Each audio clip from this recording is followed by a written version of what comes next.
Hello folks, it's another apple tasting afternoon, and oh, I do like these apple tasting ones. So tell us all about these then, Nigel. What we got? Well, most of the tastings we've done previously, the other two, have been with early apples and mid-season apples, and those don't keep. What we're getting onto now we're later in the season, it's the 7th of November, we're getting onto what we call the phase 3 apples, the ones which keep most of the winter. So a few of these, about half of these, are late keepers. And they're a different sort of apple, they're more frost proof, they tend to be sweeter, the flavours tend to be stronger, and they don't contain as much juice. This is why they're not so susceptible to low temperatures, because if you get a frost on an ordinary early apple, the water will expand as it freezes, and it sort of destroys the fruit. But these don't contain very much water, so they're rather dry, strong flavours, and usually quite sweet. Okay, now having a quick look at some of these, I can see you've got some with country names. You've got Tasmania, USA, Switzerland. They're all countries that can get cold winters. Yeah. Does that have anything to do with? Well, most of the countries that have decent apple growing seasons have, to get a good flavour in an apple, you've got to have cool evenings. So temperate. Yeah, temperate, but they mustn't be hot, because this is why if you go to a hot country like, say, Italy or any really hot country, you won't find decent flavoured apples. You have to have both warm temperatures in the day and cooler temperatures at night to develop good apple flavours. And that's why England is the best country in the world for apples. Right. Brilliant. Okay, so are we going to start with this? Yeah. Okay. I've tried to put them roughly in order of sweetness again, like we did last time. So starting with sour-ish and going to sweeter. Yeah. It's got a familiar smell to it. I can't. Mainstream. It'll be a mainstream apple, because obviously I'm new to all these different varieties. Yeah. I'm not sure which, but there is a vaguely appley scent to it. That's right. This one is American. This is Burford's Red Flesh, and you can see it looks really pretty. yeah. It's got a lovely red skin. There you go.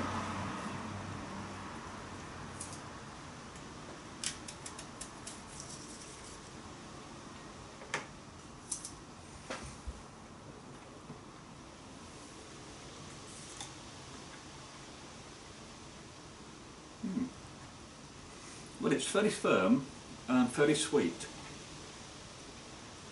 but there's a but there, isn't there? There is.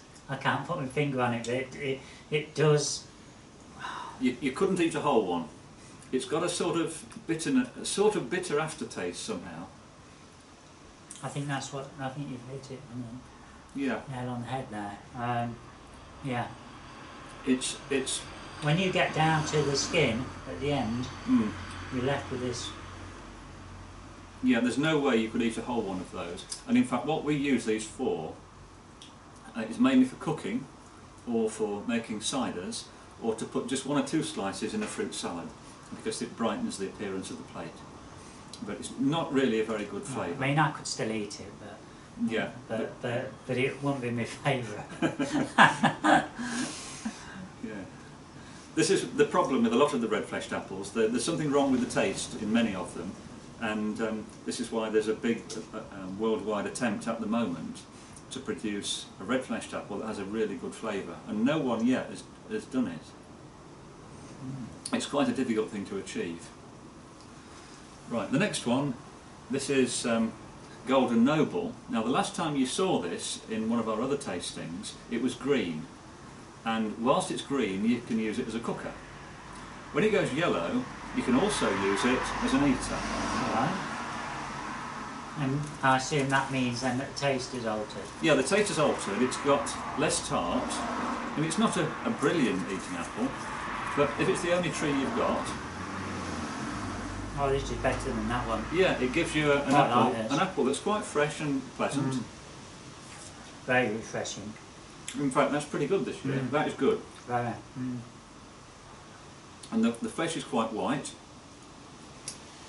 I can tell you folks that you probably say like me that you like apples and you've tasted different ones, you know, your pink ladies and your galas and red delicious and what have you. But honestly, until you've tasted what we've been tasting, this will be 36 when we've done this. They don't compare. These are far better. Oh, well, thanks for saying that. Yeah, I agree that many of them they wouldn't actually sell very well in the supermarket because they're not mainstream tastes.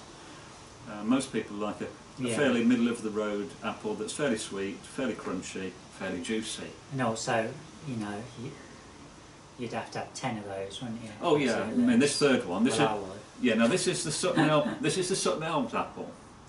Can you remember where we last met this one? This is the one that we found locally in the middle of the dual carriageway. Yeah. Was that the last time or the time before? I think it was the last time. Right. And they weren't quite ready. Okay. But now I think they probably are better. Right. So let's see what these are like.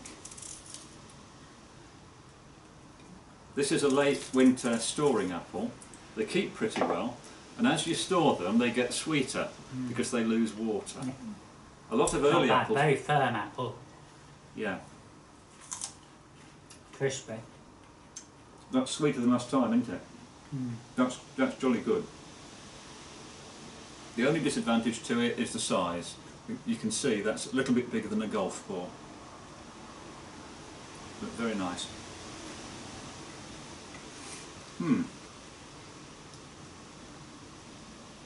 So, when we've finished, what do you do with the apples?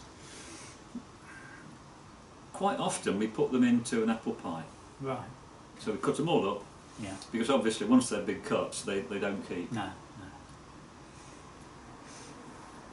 This one is a very rare apple that we rediscovered near Burton-on-Trent, on some wasteland. It's called Leicester Burton Pippin, and the books say it is an early cooker. We found it's a mid-season cooker, and it's got a beautiful appearance, as you can see. It's got a sort of straw colour, lots of speckles on it, and then it's got a blush on one side, and it's slightly elongated. Yeah. Now, could the mention of the seasons, was the book a recent book or is it an old book? A very old book, published in 1860. Everything's altered, hasn't it? Yeah. Over the last century, the seasons have altered. Yes, they have. And that applies to apples, no doubt, as well. Yeah, I think so. Yeah, that's right. So this is ripening rather later than it reckoned in the book. Yeah. Right, let's see what it's like. I tried one of these a while back, about a month ago, and it was rather unpleasant and bitter, but it wasn't ready. Let's see what you reckon now. You notice how Nigel gets me to taste them first.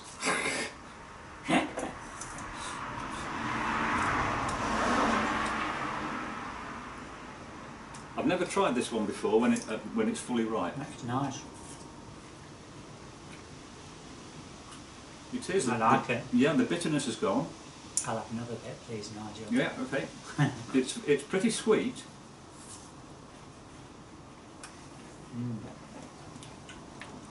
Yeah, that deserves a second. I don't know if I'm being silly about this, but can you detect a sort of hint, just a tiny hint of a sort of custard powder on that? I couldn't tell you. I can. There's something familiar about it, but I don't know what it is. Yeah, it's not a very aromatic sort of flavour. It's fairly simple. It's rather sugary.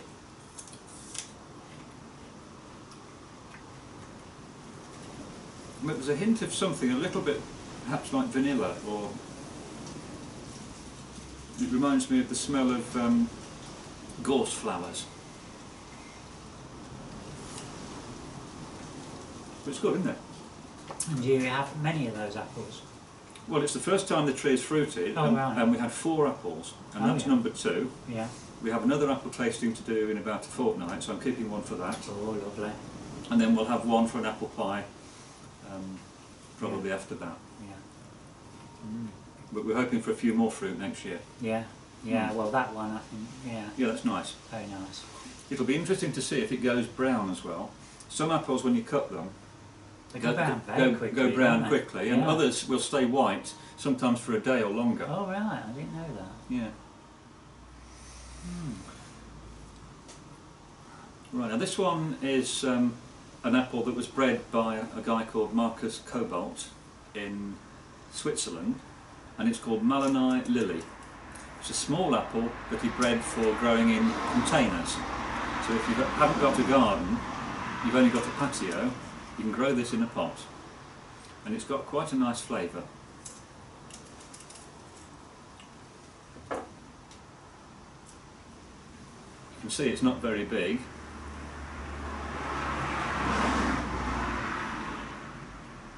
It's a little bit like that one, isn't it? I think that's far better.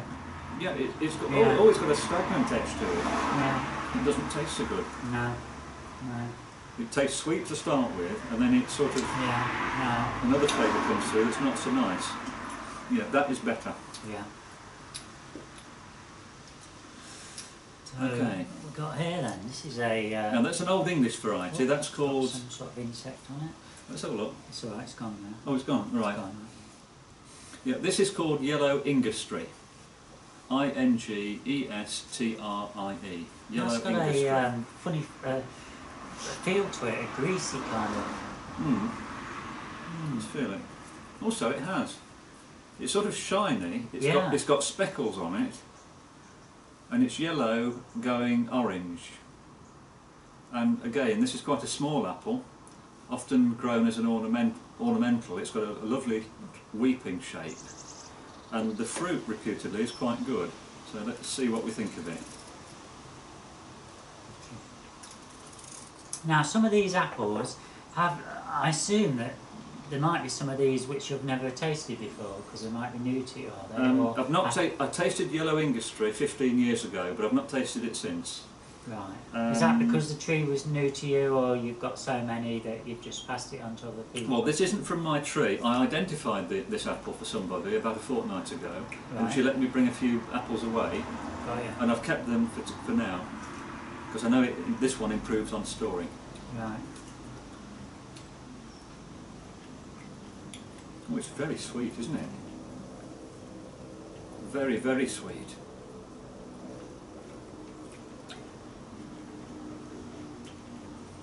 It's so sweet, I don't really know if I like it or not. What do you think? I couldn't eat much of that. And it's got a strong pineapple sort of taste as well. But it doesn't smell of pineapple. I have tasted something like that before. Yeah, the flavour for me is a bit too strong. I bet it would make a nice cider though. You want a bit more? No. No. So interesting rather than good, an interesting variety. Okay, next one is from Tasmania. This is the Huonville crab. Is this from northern Tasmania, or It's from the Huon Valley. I don't know. I don't know where that is. I've been to Tasmania. Yeah. When did you go? I suppose it was about 17 years ago. If you're in Tasmania, what's the climate like? Is it anything like England? Yeah. So they have both cold and warmth. Yeah, they rarely. Put it this way: when I was over there, the temperature was balmy 28 Celsius, which was unheard of for them over there. Yeah. They don't get it very often. But it can change from one day to the next. It could be snowing on the. I went on the Cradle Mountain, just did a little bit of bush walking around there, and it went bitterly cold. Right. Day, Yeah. So this is from the Huon Valley. I've done a little bit of research on the internet about this, and they reckon this is probably a cross between a domestic apple and a crab apple of some sort. You can see it's red inside, and we've tasted a few of these before. Let's see what you reckon to that.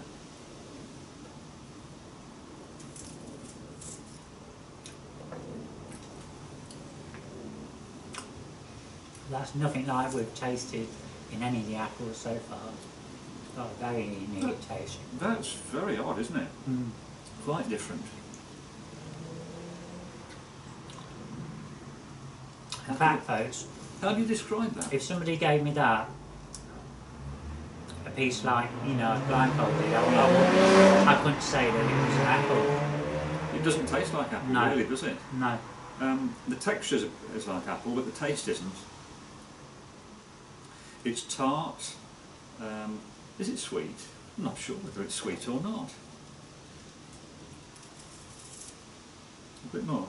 Just for testing purposes. Just see how can we describe it. It is sweet. It's sweet and slightly tart, and a little bit peculiar. It's can we taste any other fruit in it? Well, it tastes like no apple I've ever tasted. No, it's difficult. It doesn't really taste like any other fruit. No. But that would be quite nice in a fruit salad. It really would. And I know it makes quite good cider, because last year I had a reasonable crop, but they didn't ripen properly, and the cider, although it was pink, it had a very nice flavour. Oh. So another interesting novelty there. Yeah. Right, next one is from the USA. This is from California, from a place called Ettersburg. You've got a great memory, haven't you, Nigel? How you can remember all these. He's not got them written down, folks. All we've got down is the name of the apple, and on some of them, what country. And it can go into such great detail. Well, this apple was rescued by a guy called Ram Fishman, who found the abandoned orchard of an apple breeder, Albert Etter, in he was operating in the 1940s and died mid-60s. But Ram Fishman found the orchard about, I think, 25-30 years ago, and he rescued this variety. This is called Rubaiyat, and it's one of 7 red-fleshed varieties which Mr. Fishman makes available. If you look on the internet for them, you'll find his website. There you go. Thank you. And all of them are red-fleshed. Look at the colour. Amazing colour. Just like grenadine, which we tasted last time. What's the taste like? Not so good. I'm not much for this.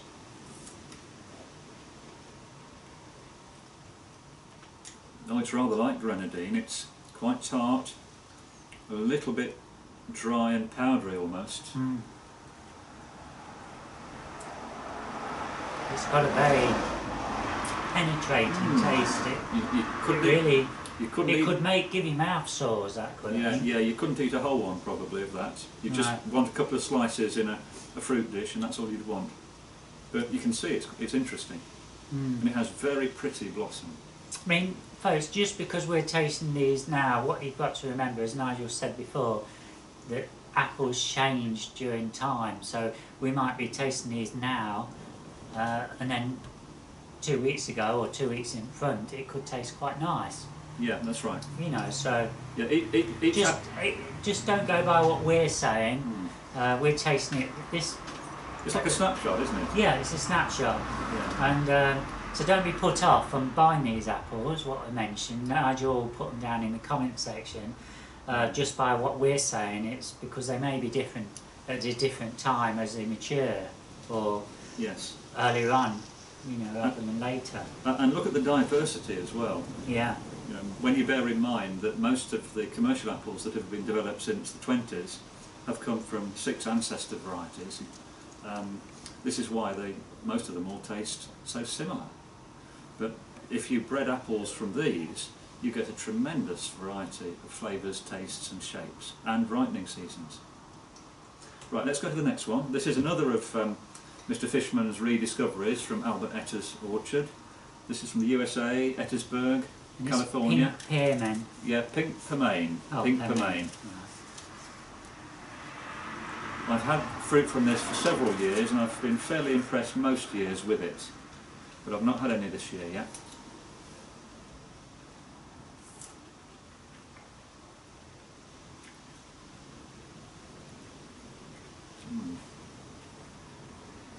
No, it's not too bad.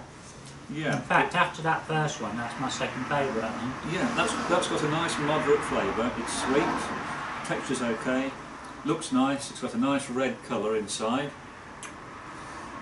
Yeah. and it tastes fairly like a mainstream apple. There's a little bit of sourness there, but it's quite good. Right, now we have an English apple called May Queen.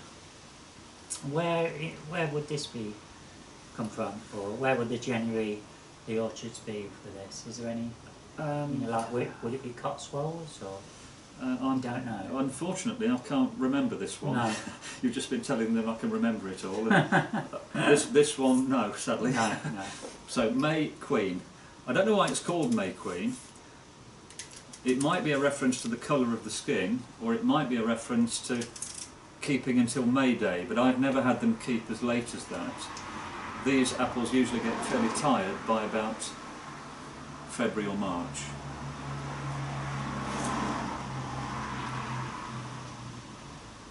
Oh no, that's really good. It's a little bit like a Ribston. It's sweet, crunchy. What do you reckon? It's not bad, but for me, it's not a touch on that one or this one. Oh really? Right, yeah. That's interesting. Yeah, I would rate that higher than that. Oh, right. And that. Well, no. Well, people's tastes are not the same, are they? Mm. Now here we have an apple which I got from a person living in Foxton in Leicestershire, and the person owning the tree told me it was the Foxton apple, and I took a twig from her tree and grafted it, and I was sure after it bore some fruit that it wasn't the Foxton apple, because the Foxton apple is supposed to be green. I've had fruit from the tree for 4 or 5 years, and then all of a sudden I realised what it was.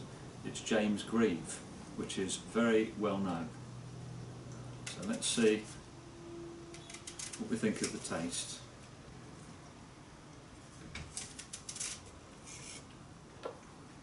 It's reputedly a very good eating apple, but it doesn't keep that well.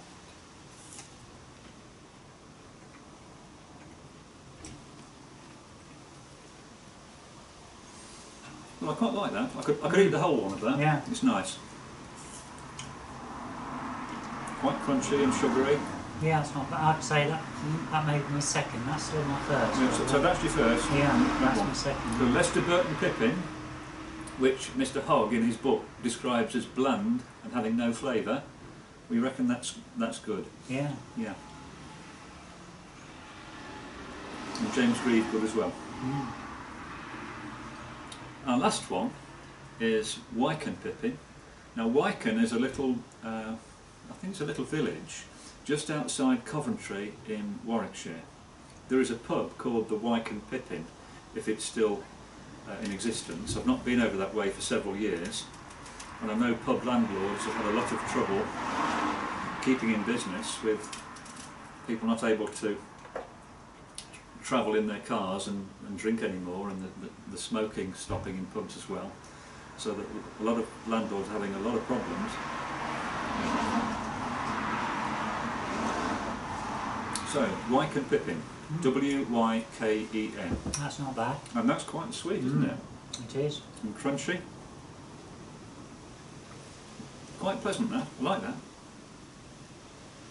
Yeah. And it's got a fairly distinct appearance. If you look at the eye in the apple, I'll hold it towards the camera, that the eye, which is the opposite end to the stalk, is open, which is quite unusual.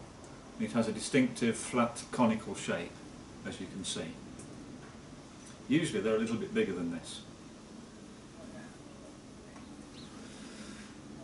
So you reckon that's number one? Yeah. Which one would you put as number two? I think this one and that's third. Yeah, I think I would go along with that. Oh, and that's nice, the Golden Noble. The second one we looked at. I can't remember that one, but... Can I give you another bit? Yeah, just to refresh your memory. Yeah.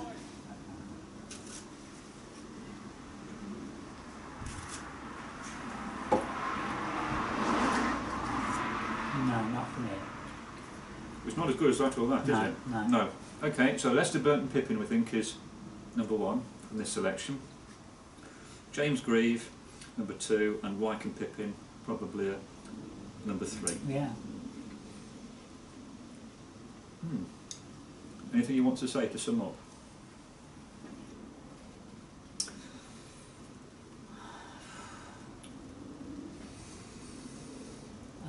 Did you notice anything different with the character of this collection with the ones we did last time?